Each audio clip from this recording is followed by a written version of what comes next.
सिन्नरमध्ये घडणाऱ्या ताजा घडामोडी सर्वात आधी आपणापर्यंत पोहोचण्यासाठी एसएन न्यूज या आमच्या YouTube चॅनलला लाईक करा, सबस्क्राइब करा, शेअर करा आणि घंटीला प्रेस करायला विसरू नका। या बातमीपत्राचे प्रायोजक आहे Ghungru electronics. Satyaratan, Nashik west, Sinnar, Nashik. Proprietor Rahul Bhavsar. Mobile क्रमांक 8308 46 11 11 91 75 23 67 08।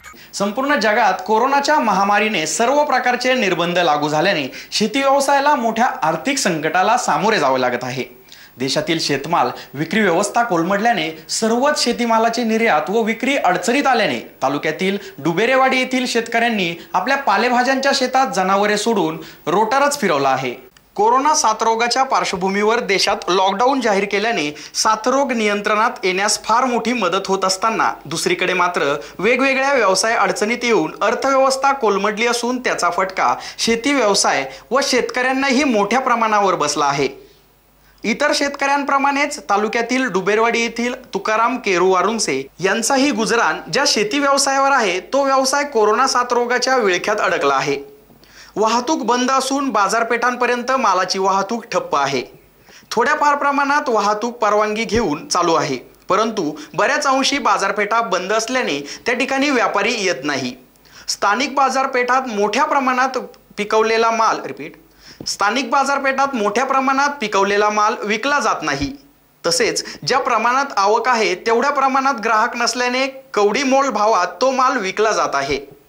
म्हणून उत्पन्न आणि खर्च यामध्ये मोठ्या प्रमाणावर तफावत असल्याने सध्या शेती व्यवसाय तोट्यात आला आहे। त्यातून वाहतूक खर्चही भागत नसल्याने त्यांनी आपल्या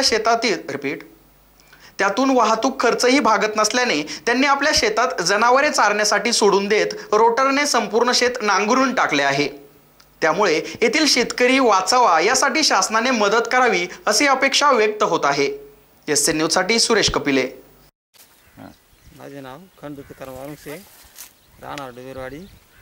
आम्ही शिमला मिरची लावली होती, त्याचे चालू होता कोरोनामुळे त्याचे मार्केट पडलं।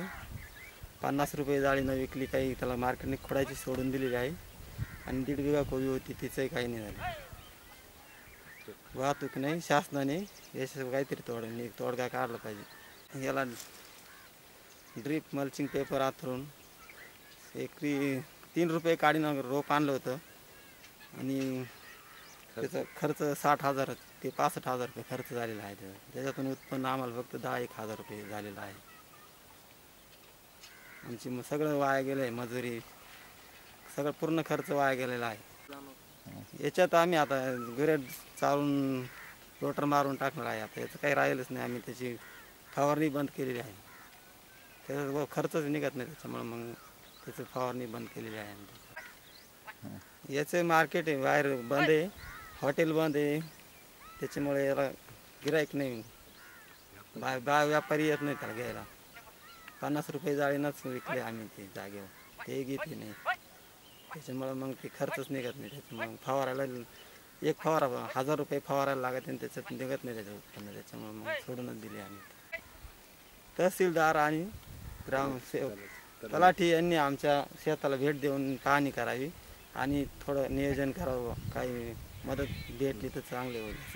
या कोबीला 30,000 रुपये खर्च आलेला आहे। या वाहतुकीमुळं, या कोरोनामुळं आम्हाला त्याला काहीच करता येईना। तुमचं नाव काय भाऊ? तुकाराम केरू वारुंसे, राहणार डुबेरवाडी।